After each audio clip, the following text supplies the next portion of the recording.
or here from Grand Prix Copenhagen.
Main card that actually engines the entire deck is actually Inspiring Statuary. So sorry about that. We had a little brief issue with audio. We believe that you guys can hear us all now. So our dulcet tones will just briefly explain to you again that the deck on the right-hand side of our screen in the hands of Mark Tobias, that is Paradoxical Outcome. We're gradually going to see a whole bunch of artifacts come into play. Aetherflux Reservoir will be the kind of key piece to close things out. But in order to get there, we're going to need some low-cost artifacts, some big improvise, and ultimately a big Paradoxical Outcome. Definitely, yeah. So Mark's Tobias' plan here is to cast a bunch of cheap artifacts, 0 mana, 1 mana cost artifacts, use them together with Inspiring Statuary to reduce the cost of cards like Baral's Expertise, Paradoxical Outcome, Commit to Memory, and the memory part especially, to fill up his hand and recast a bunch of cheap artifacts to then finish off the opponent with Aetherflux Reservoir in one turn. After drawing, say, 10, 20 cards, something. Drawing 10 cards sounds like a noble goal. A Metallic Rebuke there, dealing with the Jade Light Ranger that was going to come from Christian Skov. In the early stage of this game, Skov with that Aethersphere Harvester, Greenbelt Rampager and so on, he's looking to do whatever damage he can, try and get things moving, and he's certainly achieving that to some extent. 11 life left for Mark Tobias, though if he can get some artifacts in play, that Inventor's Fair will help him quite a bit. And Mox Amber, even though it's not tapping for any mana right now, no legendary permanents in play, it is still a 0-cost artifact, which is kind of relevant for Paradoxical Outcome. It's also relevant for the artifact count for Inventor's Fair, gaining some life for the German player on the right of our screen. So what's interesting here is that Baral's Expertise is usually used to bounce your own artifacts, put, say, a Aetherflux Reservoir into play for only 2 mana, since you're making the Baral's Expertise cheaper from Inspiring Statuary, and then you get to replay all the artifacts after you cast Aetherflux Reservoir. The Baral's Expertise into Aetherflux Reservoir. Right, tongue twister there. And however, don't forget that, I mean, Baral's Expertise can still be cast the normal way. You can bounce 3 creatures and or artifacts, so you can gain a bunch of tempo by doing that. But I think Mark wants to wait here, because I think what he's looking for is getting this Aetherflux Reservoir with his Inventor's Fair, and then start to change all the spells that he has in his hand. So Walking Ballista comes along with 2 counters on him, immediately crews up Aethersphere Harvester, and Mark Tobias on a virtual 3 here with the Walking Ballista in play. I guess potentially even a virtual 2 if Christian wants to pay mana to put an additional counter on that Walking Ballista. And we see here Mark using that Inventor's Fair pretty aggressively to fetch his Aetherflux Reservoir. This is going to be the turn where he's going to have to gain a little bit of life simply to stay alive, even if he's not planning on doing anything too huge. Taps effectively 5 mana here, with Inspiring Statuary in play, you don't actually need a regular legend for your Mox Amber to be doing useful things. Instead, he's improvising out this big spell here. So this is the way you can win in one fellow swoop with the help of Inspiring Vantage, because otherwise Aetherflux Reservoir, as being an artifact, actually always costs 4 mana if you don't cheat it out with Barrel's Expertise. And if you do cheat it out with Barrel's Expertise, you can kind of combo off the same turn alongside Paradoxical Outcomes and other finesse cards. Well, we see Blossoming Defense in response to Barrel's Expertise, meaning that Greenbelt Rampage are not being bounced, but Aetherflux Reservoir is coming down. Now we get a little bit of life gain with the recasting of that Mox Amber. Both of these artifacts, of course, can be tapped to improvise out more spells. Also remember that Mark not only cast the Barrel's Expertise before this Aetherflux Reservoir, but you actually cast the card with Barrel's Expertise. So Aetherflux Reservoir was the second spell, Mox Amber the third, and on top the fourth. So they both respectively gain 3 and 4 for life, so it kind of gives Mark a cushion here to gain some life before he can draw some kind of card draw spell like Paradoxical Outcome or something to kind of deal the, or actually win the game, rather, deal the full 50. So in response to Walking Ballista, we have a Metallic Rebuke from Mark Tobiash. One of the few ways that the Paradoxical Outcome decks actually interact with your opponent, because it's so cheap and efficient when you're already playing a bunch of 0 and 1 mana artifacts. To just have a 1 mana leak. I mean, just the sound of that.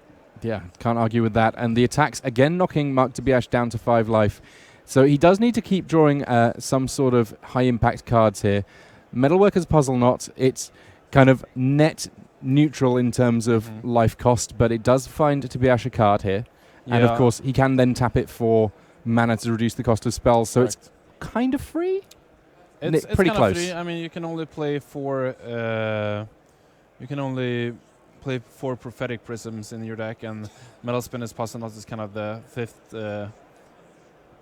fifth Prophetic Prism, if you will, and it lets you do exactly what Mark Tobias is doing here. You can play it, draw a card, get closer to your win conditions. It works as an artifact for Inspiring Vantage, and then when you bounce it with either Barrel's Expertise or Paradoxical Outcomes, it draws another card when it comes down once more. So, pretty key engine of the deck, I would say. Yeah, Ornithopter here simply is a 0-cost artifact. I guess in a pinch it can block, but if you're blocking with it, then that's not ideal. Now, you say you've done it. Does that mean that you were testing this deck, perhaps? We were. Mark Tobias had some success in the previous Mox tournament, a Magic Online Championship qualified tournament, that is, at 6-2, I believe. I think he conceded some matches, if I'm not mistaken. Oh, wow. Just to not show it, which, well, that didn't work, clearly, since we tested it. And yeah, we definitely tried this deck. In the end, we decided not to run it ourselves, but it definitely is powerful when it gets its engines going, that's for sure. And I guess the thing that's interesting to me here is that what we've seen thus far from Mark is not him just flat out winning the game. It's him being able to meaningfully do things in the mid-game to get him to a point where he can go off. Now, as Galta Primal Hunger comes down, I feel like even more so than ever before, he really is under the gun. He needs to find the big paradoxical outcome, probably, in order to get this all sewn up here. He needs to find paradoxical outcome, or perhaps a reverse engineer to draw into paradoxical outcome, and that's the way he wins immediately. Galta is actually a real problem, because it usually takes a lot of turns before the paradoxical storm deck actually wins, but because it can gain a bit of life with Reservoir, Champ with Ornithopter, Bounce Things, Barrel's Expertise. Galta just attacks for a huge amount of trample damage, which is hard to kind of keep up with. So he kind of, I think he found a... Did he find a paradoxical outcome? I think I can see paradoxical outcome. I think he did, but he's starting things off with Commit here, getting that one into the graveyard so that Memory has the potential to get cast with Aftermath soon enough. It's interesting that he starts with committing here, because it's not even sure that he has to cast that at any point later in the game. Maybe he wanted to use the artifacts for the commit before returning them, in that way netting additional mana in a sense. I also don't think that Mark Twice has played a land yet, if I'm not mistaken. I don't believe so. But when this deck gets rolling, it's not about usually the colorless mana, but it's actually about the blue mana, because you have so many 0 mana artifacts that helps you pay for the cost of the blue spells. So it's only actually the amount of islands that restricts you from casting all of these expensive blue spells. Glintless Crane finding another copy of Mox Amber. I like the fact that this is a deck that's found a way of utilizing Mox Amber, though bizarrely it's doing so without ever really getting any legends in play. It's still tapping it sort of for mana here. I think this is going to be lethal. I haven't counted up. It's going to be very close, at least. Gained 7 off that Mox Amber, so it's on 38 here. So one more spell would have been lethal there. All right, so Christian still concedes because he clearly can attack for 48, and next turn Mark Tobias would definitely deal lethal. Very cool stuff. Sure. Very interested to see how this one goes after sideboarding. I can't imagine it will be a deck that Christian Skov was necessarily had at the top of his list. Speaking of sideboards, as we were talking about before with the legends with Mox Amber, is that the Paradoxal Storm deck is a storm deck, as you can hear on its name. Clearly doesn't play any creatures that you care about killing. It plays on the top of the Glintless Crane, sure. But you will usually board out all of your kind of removals to stay more proactive and having like the rest effects or counter spells or such things.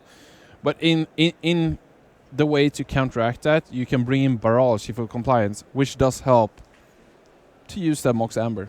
Lovely stuff. And as we mentioned at the top of the show, at the top of this round at least, that match was a little bit shifted backwards in time just because we had tried to make sure we showed you the whole of our control match that was going on towards the end of things. So we're going to get to jump back, having skipped a little bit of time on sideboarding. We're catching up with reality. Let's head back to our feature match area now for Game 2. And Christian Skov kicking things off in this second game. And it looks like he's having to start with an Oasis into his Lamoire Elves here. A little bit painful, not ideal, potentially signalling that he might have a slightly clunky collection of lands in hand here for this game too. Yeah. Not the matchup where life totals matters the most, especially not Christian's life total, that is. So I think actually Hapship Oasis is almost better than a Force in this matchup, regardless of when you play it, because it doesn't matter if Christian is on 3 life, or maybe it does. Maybe a Glintless Crane can get in there a few times, but very unlikely so. So hopefully this is going to help him to like push through the final points of damage. I think Christian's plan here is he just got to find the best card possible, and Lamoire Elf is a great way to do exactly that. Try to get into your Geltas early as possible, and then just finish off the game. Maybe disrupt your opponent a little bit with something like Thrashing Brontodon, because clearly Mark Tobias is playing, well, mono artifacts almost. Yeah, and if you're playing against Mark Tobias, do you wait for the big Aetherflux Reservoir to take out with the Brontodon, or is it more about stopping him from setting up and getting to that point? Yeah, you can take out the Aetherflux Reservoir. It can be backbreaking, but the most important card, especially in the early turns, is Inspiring Statuary. It's the card that really makes Mark Tobias' deck tick in the end. It's kind of the engine, or at least it represents a huge amount of mana, as you could have seen the last game. Yeah, I mean, those Mox Ambers, when all they are is 0 mana artifacts coming into play, not so big a deal. We see the Inspiring Statuary getting picked up there thanks to Glintless Crane. Target acquired for the Brontodon, but in the meantime, that big old dino is going to do a fair old job of attacking Mark Tobias' life total. That the other way that this combo deck can find itself in a bit of trouble if it faces down a very aggressive draw. Yeah, that's why Brontodon is so fantastic. It's just a great body, and then in the end it has... I mean, destroying an artifact and enchantment is such a great utility tool. You can see it in this matchup for sure. It's like a naturalize that you preemptively play, and then it deals 3 to 9 damage before it actually has to be used. It's just fantastic. Now, here we have Ronus the Indomitable along with another Lamoire Elves in play for Christian Skov. So he's actually threatening a lot of damage next turn. If he can attack unimpeded next turn, then in principle he can finish Mark Tobias off here. It's just going to be a matter of what the German player can achieve. And he's actually left all of his mana untapped. He's not played out his Inspiring Statuary just yet, respecting the Thrashing Brontodon on the other side of the battlefield. So Mark had the option to cast the Statuary, but as it was just going to be, as you said, being blown up by the Thrashing Brontodon, it's not fantastic. But I think Mark wants to wait until he can cast the Statuary and then cast another spell the same turn. Did he have, say, another artifact or 2 in play, he could have casted Commit with the help of that Inspiring Statuary the same turn, which I think is what he's going to try to do now before Christian attacks, so Ronas can attack. And then maybe next turn, if he finds another cheap artifact or another land, he can cast Inspiring Statuary plus another commit, and then maybe set up to kind of stabilize or try to go off in some manner. I mean, it's going to be difficult against a Brontodon, killing the Inspiring Statuary, but I think that's just going to be his game plan here. So here we have Landwar Elves alongside a couple of other lands. Does end up making Ronas able to attack here by pumping up the Merfolk in play. Mark Tobiash on 3. A bit of work to do, it must be said, but his opponent's tapped out, so now it's just a matter of we're watching the Tobiash show. Can he put on a little bit of a display for us? Yeah, I think it's going to be very difficult because he needs... Well, he needed the Baral's expertise there, basically, and another island. I mean, since he didn't have any, that's kind of hard to pull off in one draw step. Because he needs the Baral's expertise to kind of get an Aetherflux Reservoir into play or to stem the bleeding from Christian. And that's the way he can kind of go off in the same turn. But I don't think he has the proper tools this turn, and surviving seems increasingly difficult here. Yeah, he does have another copy of Commits, but in casting that, he would be fully tapping out, and on 3 life, I don't think that's going to work out too well for him. Christian Skolv here pumps up his Merfolk Branchwalker, makes a big attack, and it seems likely to me that we're going to be going to a game 3 here, unless there's something Mark Tobiash has. Nope. All right, we are going on to our game 3 here. After a pretty impressive game 1, Mark Tobiash, he just wasn't quite able to string anything together there, and Christian Skolv on the other side of things put on exactly the kind of pressure that he needed to make sure that the combo deck was in the best possible position to stumble. Yeah, whenever the Sealeaf Zombie deck has this Land Elf play, draws on the play against a deck like Paradoxical Outcome that doesn't have any good ways to interact with those Land Elves, it's just very hard to raise them in that situation, especially when they have something just as small as a Thrashing Brontodon to just disrupt them a little bit. That's just enough to topple them over. And it's funny because that exact idea of let's put down some threats and then provide just enough disruption to let people's decks not quite function is kind of the way that red decks have been playing historically over the course of the game. We're going to get down some early creatures that threaten your life total. We're then going to get just maybe one bit of land destruction, one piece of creature removal, just something to, like a little wrinkle just to knock things off kilter just a little bit. Just in case you guys were wondering, we are now live again. We've managed to catch up with reality. You can see our feature match area there, a whole host of talent in our feature match area. We may get a chance to see Hall of Famer Guillaume Wafo-Tapa. I cannot imagine that he's on a red deck in this feature match area. Well-known control player. And meanwhile, these guys just... Gregor Kowalski, right? If I'm not mistaken. We get to round 4, and there's a lot of talent in our feature match area. It is. And we have Simon Nielsen and Mark Tobiash, as we saw earlier. Jean-Manuel Depras. Yeah, this is a nice little feature match area that we got going on here, and we'll get a chance to see our game 3 here for Paradoxical Storm. I like the fact this is kind of one of those decks that's bubbled under a little bit for the last few events. Mark Tobiash deciding that this is the occasion for him to wheel it out here in Copenhagen, Denmark. So this is kind of an awkward mulligan to 6 from Mark Tobiash. He has tons of lands in hand. And his deck needs not only the few key pieces like Inspiring Statuary and all the cards that go along with it, but he also needs like kind of the cogwheels to set up his engine in Ornithopter, Mox Amber, etc. So he needs to draw a couple of card draw spells to kind of set up. He just needs a vast majority of cards to make his deck work. And with a mulligan to 6 when a ton of lands, he's just missing so many pieces. So I think he needs to find some kind of card draw spells to kind of set up here, and hope Christian doesn't have the most aggressive draw he could have. Now, Greenbelt Rampager, yes, it means that there's not too much being achieved on turn 1, but it's on turn 2 with nothing else. We saw it happening there. The 3/4 does come down, and at the moment, Mark Tobiash, he's not really achieved a whole lot. This is not a deck that mulligans especially well, and Still Leaf Champion is going to be a big issue because the amount of power on the other side of the battlefield now, a big concern. Aetherflux Reservoir coming down for Mark Tobiash. He's going to need the life that he can gain off that very much, as the attacks here coming in for 8. I think I'm seeing a Thrashing Brontodon coming down here, and if that's the case, I'm just not sure how Mark Tobiash will come back from as you were saying, attacks for 8 here. It's just, I'm not even sure what it needs to draw. Like every card that kind of, I guess it could go for the memory part of commit memory. That's probably the only way he can come back in this game. Yeah, I mean, as things stand, pretty crucial that he did deal with that Still Leaf Champion, because I can see that there is Galta Primal Hunger in hand for Christian Skov. The champion, a big piece in making sure that the legendary dinosaur comes down a little bit sooner. Still Leaf Champion back on the battlefield, and Mark Tobias. Ooh. Okay, that Mark Tobias would have loved to have this Inspired Statue a turn earlier, or a 0-mana artifact, so you could have cast it and cast memory. Because when you time twister with a Inspired Statue in play, the next turn you just usually win the next turn, right? If you're a little bit lucky with maybe a card draw spell or paradoxical outcome, but given that it doesn't have it, it's just going to be too much aggression on the other side. The green creatures is just too powerful too early without being interacted with. Yeah, I mean, the green deck, in principle, actually feels like it's pretty well positioned in this format. It does have the potential to have these incredibly explosive starts, and depending on which breed of red deck people are playing, if they're playing a straight mono red list, some of those big creatures are just too big for a lot of the red removal to deal with.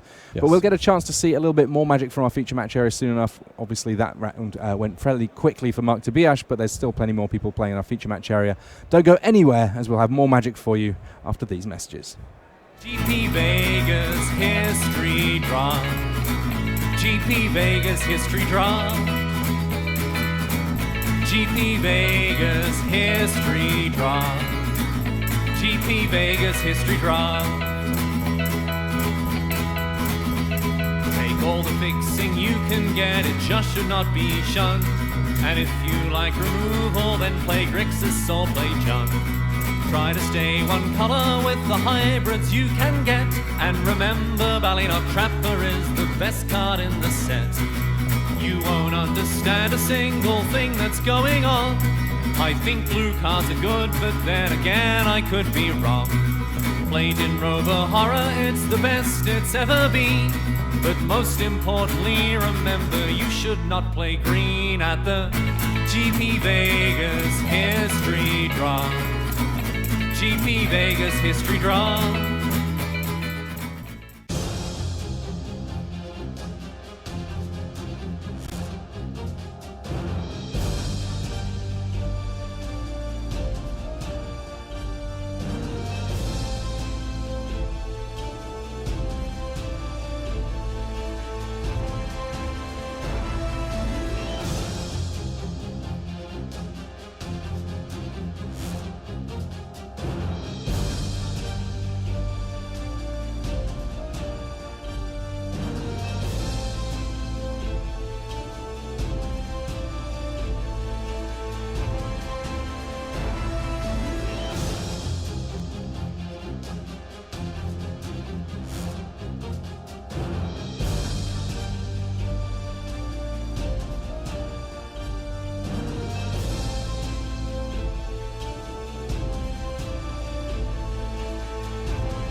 Hello and welcome back to this round 4 of Grand Prix Copenhagen. I'm Tim Willoughby, joined by Joel Larsen. The Heartbreak Kid with a broken arm is here, bringing us all the action as we go to our time walk match. We're going to get a chance to have a look at the Control Master, Guillaume Wafotapa. He's found a deck that he likes in this format. Believe it or not, it is not the red-black deck. And he's got some stiff opposition this round. Gregor Kowalski also kind of likes Control. I believe that both these guys on Esper, so they have, in addition to the Might of Teferi, all of that potent black removal. When you put those two things together, well, a very powerful deck in abstract. Quite how this mirror match going to go, though, we will find out from our feature match area right now. Let's head back down for a little bit more magic. So, Guillaume Wafotapa on the left of our stream, Kowalski on the right. By the wonders of Time Walk Magic, we will be being able to speed up the pace of this game. Just a tiny little scooch there, and early doors, we're not likely to see too many game breakers in these early turns because I can't imagine that either of these players are optimized for a matchup without very many creatures. Except Search for Ascanta. That's the only card you can actually play that impacts a lot in this matchup in the early turns, because as we could see already, it kind of filters away cards that are dead cards in the matchup, which is a lot of them.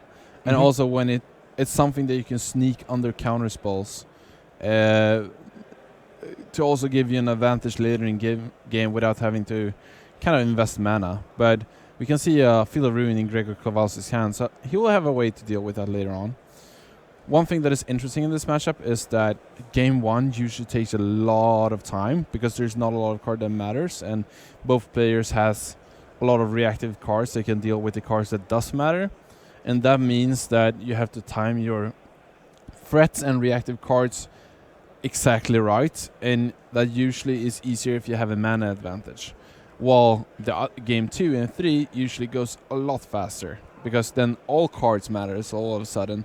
So then you just start jamming, or you break the ice a lot earlier, and it's fireworks, as we call it, when the counterspell war begins a lot earlier in the game, instead of a lot later, as in game 1. So Guillaume Wafotapa, he has the potential card selection engine of Search for Azcanta, and then in turn Azcanta the Sunken Ruin going on. On the other side of things, Kowalski, he's already resolved both Hieroglyphic Illumination and now a Glimmer of Genius. So absolutely chock full of cards his hand right now. Even gets to cycle there on top of everything else. Neither of these players has yet to miss a land drop, and in the early stage of this game, that's one of the things to look out for. If someone does find themselves a little bit behind on lands, it just will mean that fighting any kind of counter battle a little bit tricky. Kowalski picking up a Syncopate, which often when people have lots of lands in play doesn't look so exciting, but in a big counter war, it could still represent 2-mana counter magic. Yeah, Syncopate is still fantastic in this matchup.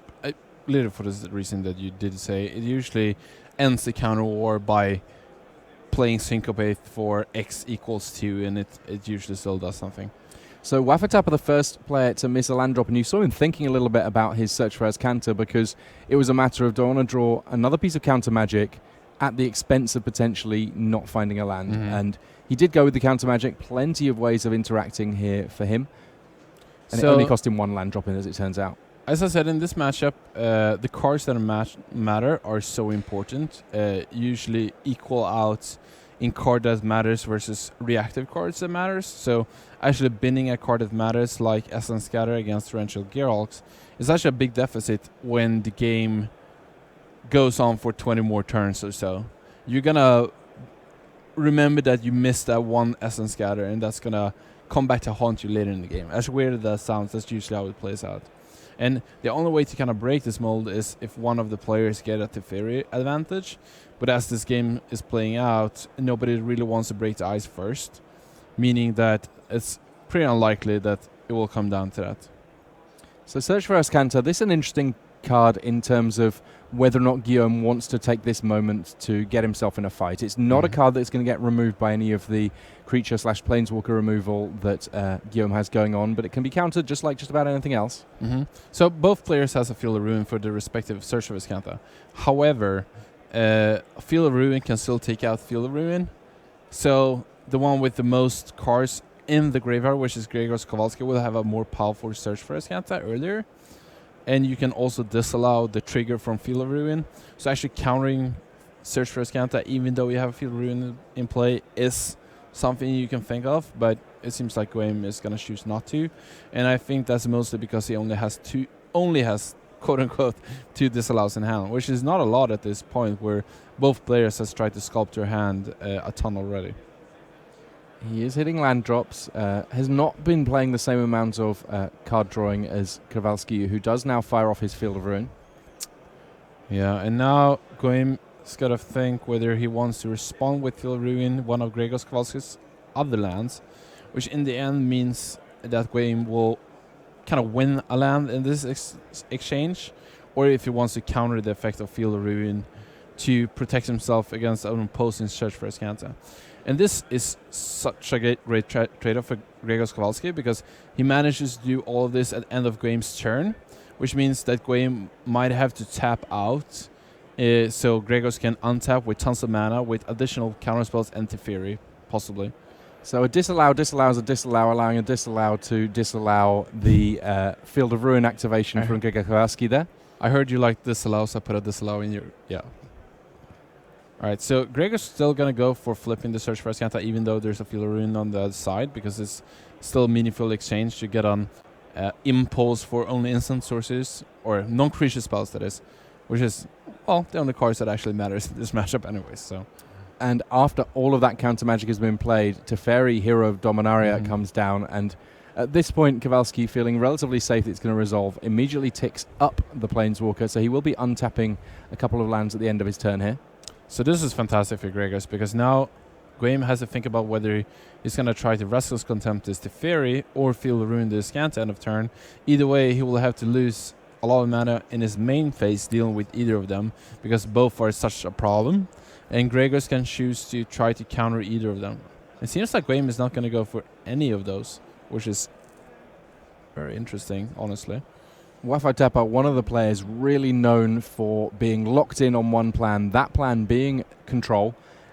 Essentially, if there's a good control deck in the format, then we will see him coming along and playing, and if there's not a good control deck in the format, we might still see him coming along with a control deck, and if there's really, really not a good control deck in the format, maybe he just won't show up. Correct. Those are the 3 speeds of Guillaume Wafo-Tapa. So I think the reason why Guim played like this is because he wants to take advantage of the mana at the end of his own turn when Gregos uses the Escanta, because he has a Torrential Gearhulk in play, and if he can, then he might be able to get another disallow if Gregos chooses to disallow, say, the Field of Ruin or the Restless Contempt. But it seems like Gregos won't take the bait, but will just hold up disallow until something really, really matters. It's just a lot of small things going on here that's not super obvious to whoever's not used to playing this mirrors, but choosing the right time to play your spells is just key in this matchup. But each of these players a huge amount of experience with these sorts of decks. Teferi staying in play for another cycle here, pretty important. Ticking up to 6. Yeah, Guim still feels like he can't deal with this Teferi and tapping out here. He's just in a pretty big hole there. His only glimmer of hope is that search for Escanta on his own side, but now Gregos has another one of his own, so I'm not really sure how Guim will come back from here. I mean, if there's anybody who's going to do it, it's him, right? So here we see a Vraska's Contempt, and there is 5 mana remaining, so not quite enough for that Torrential Gearhulk to give him access to another disallow. This plays out around Syncopate pretty well, but I believe Gregos Kowalski has more than one disallow, or at least has one disallow and X Syncopates in hand, so I think he should protect his Teferi here, even though he has a second one in his hand, because he wants to kind of stay ahead on being the proactive player, if that makes sense. Because if he keeps forcing Guim to use mana in places where he doesn't want to use him, the Teferi on the board just becomes a lot more powerful as the game goes on.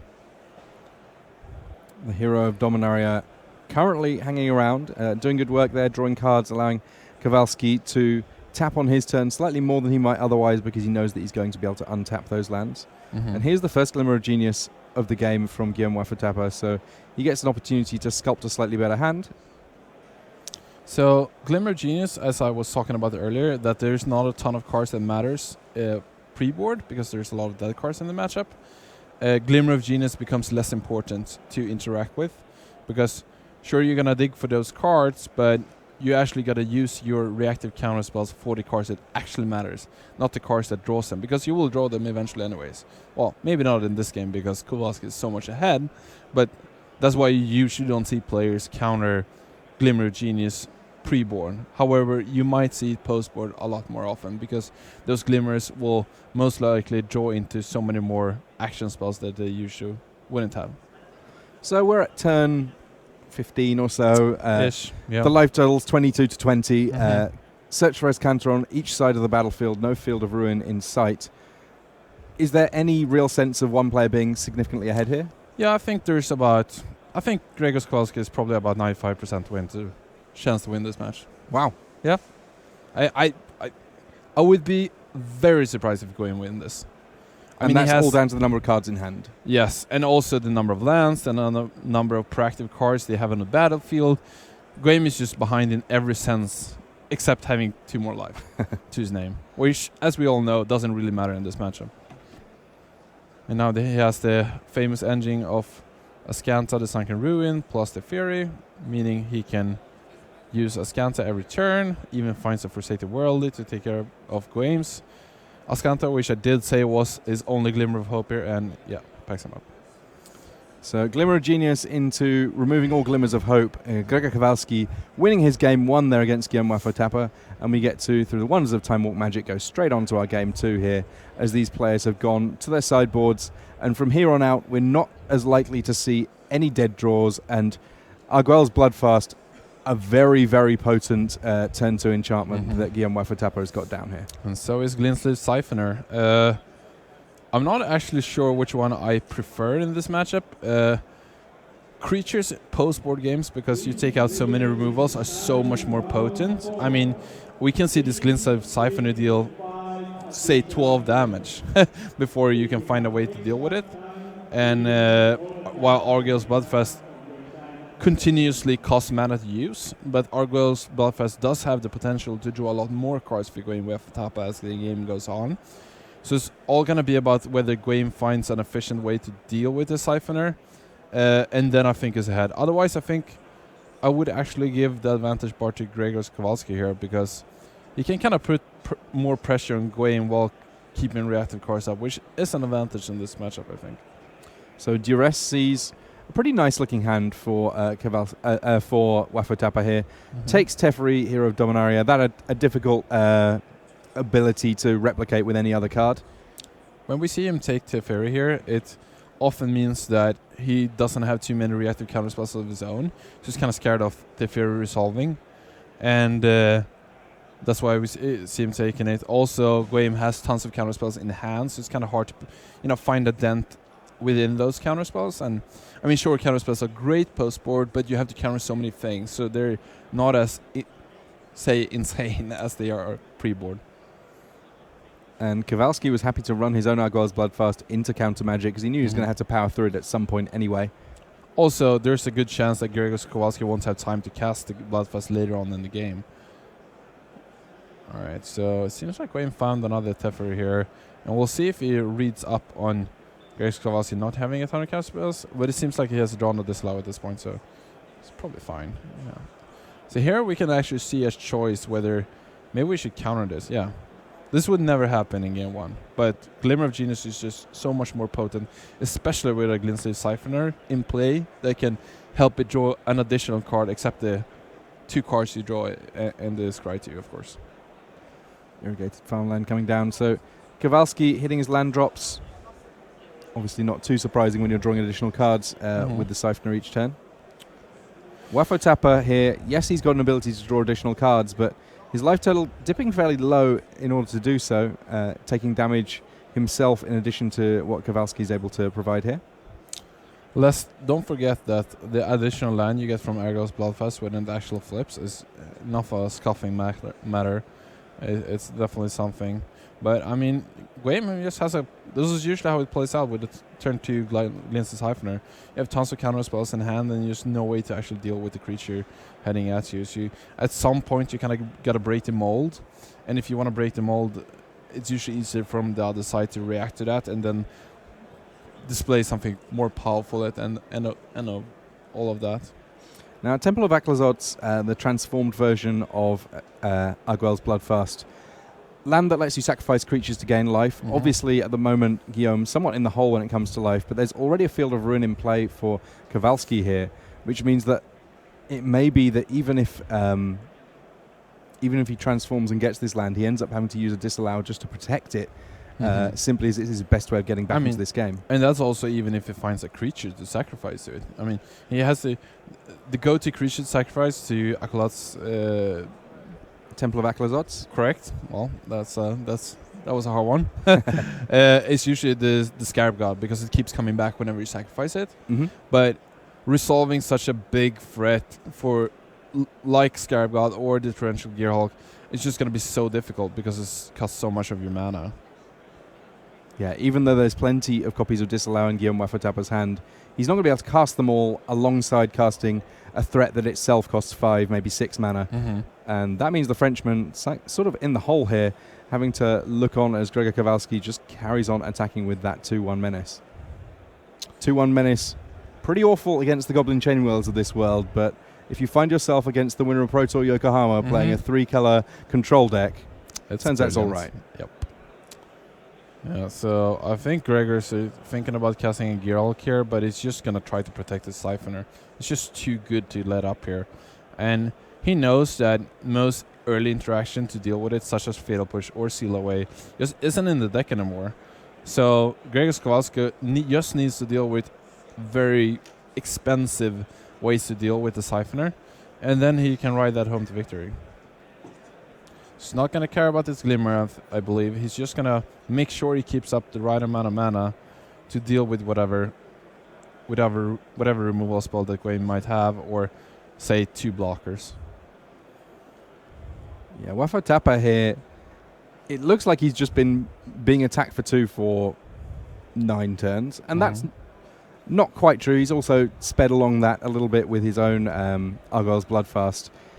It doesn't feel like he's interacted a whole lot, but you know what? Here we have the 5 mana answer to it. This might as well have been a fire intervention or something. And this is what I talked about with the Arguel's Bloodfast versus Glintstave Siphoner in turn 2, that Arguel's Bloodfast can draw you a lot of cards, which is great in the control mirror, but at some point you got to deal with the Siphoner, and that means tapping out for a big thing, and reacting to that in the control mirror is just pretty easy. So we'll see if Gwaine Wafotappa has enough negates to kind of counteract this, or if Gregor Kowalski has enough answers to protect the Siphoner. It's going to be interesting. It's going to be the defining moment of the match, that's for sure. I think he has another negate, so I think Gwaine might be able to come back here. It's going to be very, very close. Wow. Teferi successfully resolving as double disallow is dealt with by double negate. The exact perfect amount of mana available for the French Hall of Famer here to be able to both cast and protect that powerful Planeswalker. So now we're going to see, as we talked about also earlier, is that you have to tap out to deal with the Siphoner at some point, and even if you succeed, that means Gregor Kowalski can cast something powerful unimpededly, which is going to be a Torrential Gearhulk, which is clearly also a creature that you have to deal with that's also lethal, but it's also going to draw 2 cards while doing so. And if Gregors can find an additional untapped land, he can also make sure that it draws that Siphoner that's put third on the top, meaning that there's 2 lethal threats all of a sudden. So if he can manage to do that, I think Gregors can lock this up. But it's going to come down to these 2 turns whether Gwaine can come back or not. Teferi in play with 1 loyalty. Wafotappa, yes, he's down on life by a substantial amount, but there's no follow-up from Gregor in terms of getting that Siphoner down this very turn. Oh. And I think there's nothing if it doesn't find something with the Cycling Land. There's no way to deal with this Gearhulk as of yet. I mean, there's a lot of counter spells there on the other side, but that won't help you if there's a lethal creature on the battlefield. Oh. A big dig finds a Syncopate. 4 different pieces of counter magic in hand here for Guillaume Wafotappa. None of them are going to be able to deal with a 5/6 on the other side of the battlefield, though. And Teferi right now, he's loyal, but he's not quite loyal enough to deal with a 5/6. Nope. And there we have the match. There is the handshake. Guillaume Wafo-Tapa succumbing to Gregor Kowalski's Esper control list. Obviously, the way that control plays, there's a large amount of variation based on opponent. Do not expect games for every round of a control deck to last quite that many turns. Obviously, if you're a control player, you kind of want them to. Certainly not guaranteed, though. And we're going to get a chance to see a little bit more Magic. This time round, we're joining it in Game 2. Jean-Emmanuel Deprat with his blue-black control deck facing a very different kind of opponent in Simon Nielsen. Already a GP winner with a red-black Chainwhirler deck and looking to potentially get a repeat performance this weekend here, slightly closer to home for him. Most definitely. This is a pretty close matchup, I would say. The blue-black deck just tries to keep up with the Chainwhirler decks, and he usually takes over with the Glimmers and Gearhulks in the end. It's a pretty classic matchup, I would say. Also, the Scarab God is very powerful in this matchup because red-black usually doesn't have tons of ways to deal with him. They might have an Hour of Glory or two, but that's about it. So a duress responded to there by Ether Meltdown from Deprat. He wants to make sure that Scrap Heap Scrounger is a non-factor in this game. Right now, it's in play, but with no power for attacking with. It can't block, so it's functionally fully dealt with. The only thing is that I guess an Unlicensed Disintegration gets a tiny bit better with that artifact in play. Yeah, Ether Melt is pretty much the perfect answer here. Don't have to get up to 4 meta until we can cast something like a Vraska's Contempt, and we can save that for, say, Chandra's and Phoenixes alike. What's nice about this duress is that Simon actually gets a double spell, and he gets the information he needs to kind of navigate his way through onto the following turns. Yeah, he sees that there's one piece of counter magic left in Disallow, Torrential Gearhulk, which won't be doing anything for a few turns yet, and continues his turn with an Ether Hub, generating a little bit of energy there. So I think this is going to be an Arshika Kenra, yep. Attacks with both creatures. Classical sends a Simon. message. Sending a message, that's what it's all about. And Simon knows that Sean Emerald doesn't have tons of interactions since he took the Syncopate, leaving him with only Torrential Gear Up. That of course got 6 mana and not Disallow. So he's going to make sure that Sean Emerald, the Pras, is going to have an awkward time when he has to think about what to counter or not, because in all reality, Sean Emerald would like to counter something like a Chandra, but if it doesn't have any other ways to deal with the creatures, he might have to counter that first, leaving way for something like a Chandra. Yeah, I mean, something like a Pianalar here, a great test spell for what Deprat has going on. Goblin Chainwhirler, a relatively low-impact creature in this exact matchup, but still good enough that Jean-Emmanuel has to play his counter magic into it. We can see that he's working on 3 lands, and Torrential Gearhulk draws a 4th land. While these control decks, they do want to hit their land drops, not like this. Not like this, no. Yeah, Pianalar is actually even more powerful in this state, because Pianalar can free that Scrounger, putting it in the graveyard, meaning it can come back later on with a sacrifice ability. So that's why we can see Simon leading with Chainwhirler.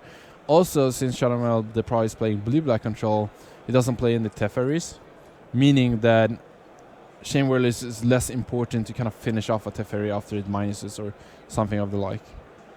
So the plus ability on Chandra, generating a little bit of mana, allowing for a Bomat Courier after the Planeswalker herself resolves. And these swings that are coming through from this red-black Chainwhirler deck, they're going to get pretty problematic fairly quickly here. All right, so now that Sean Emmanuel Deprat used Filarune to make Simon Nielsen's mana a little bit more core and his own mana a little bit better, Simon knows for sure that Sean Emmanuel Deprat hasn't drawn any kind of interaction, really. And he should know that there's like a clear way forward for him here. One basic swamp in Nielsen's list here. That does mean that in the face of Field of Ruin, or indeed even a Settle the Wreckage maybe in another matchup, it does give him the opportunity to fetch a basic swamp when he has to. Yep. For this reason exactly, because these Aether Hubs, they don't last forever, I'll tell you that much. Yeah, just 1 point of energy remaining for Nielsen. Doesn't want to have to lean too hard on Chandra's ability in order to be able to generate red mana. Okay, so we have another Gearhulk. which is very awkward since Jean-Emmanuel Depraz hasn't drawn actually an instant sorcery that isn't removal, only the Meltdown. So when he actually has mana for the Geralk, he doesn't have a way to meaningfully interact with the actual board. And yeah, this Pia Nalaar resolving might just be lights out. This Bomet core is just starting to become too good on this board. Pia Nalaar fetching him another creature in Scrappy Scrounger, and I think this is just going to be too hard to overcome for Jean-Emmanuel Depraz. Yeah, I mean, Simon Nielsen, he's also passed with Mana Up and a Bomat Courier and an empty hand. So if he wants to, he can cash in that Courier for 2 cards, but he doesn't even really need to worry about that too soon, because right now he's got Jean-Emmanuel on a clock. And as and when he needs to, he can cash in his little postal service on legs and get a few extra cards. It's going to be interesting to see if he sacks this. Okay, so he sacks the Scrounger at the end of turn, which kind of makes sense to leave to not have to spend that mana later. But I think since Simon didn't really... Okay, so he's going to sack the Bowman Couriers. Well, I actually don't really like this play. I would have preferred for Simon to not sacrifice any of these creatures and then just attack with everything next turn. And when Jean-Emmanuel Depraz goes for a Gearhulk, he sacks the Scrounger to make it not be able to block and goes for lethal. And this way, Jean-Emmanuel Depraz could have gone for the Gearhulk and disallowed the Bowmouth Courier to trigger, which I think would have been better in his own sense. But he goes for countering the Chandra instead because he knows he will not get anything pre-combat anyway, so now he just kind of has to do something with it. So Simon Nielsen here trying to find a way of just closing things out. He's had a great early to mid game, just needs to get those final few points of damage through. This is our second Time Walk match, so we will do our best to bring you as much of it as possible, but we know that we are closing in fast on round 5, and we do want to try and get you as much magic as we can. It'll be Simon and Riley bringing you more action here from Copenhagen in Denmark. One of the Team Denmark winning players, Simon Nielsen on the right of our screen, a World Magic Cup champion from a few years back. Yeah, so Simon actually misses lethal on this turn because he elected to sacrifice his creature end of turn. Didn't end up mattering, but could have been something. Yeah, Simon picking up the win in that game, but we have heard that he was unable to turn that into a full match win. Jean-Emmanuel Depraz escaping after having been beaten up in one game by the red-black deck, not able to do it in a second game though, Simon Nielsen, so Depraz winning that one. And that is the end of our round 4. More of the Pro Show will be available for you very soon. Come back for round 5 after these messages.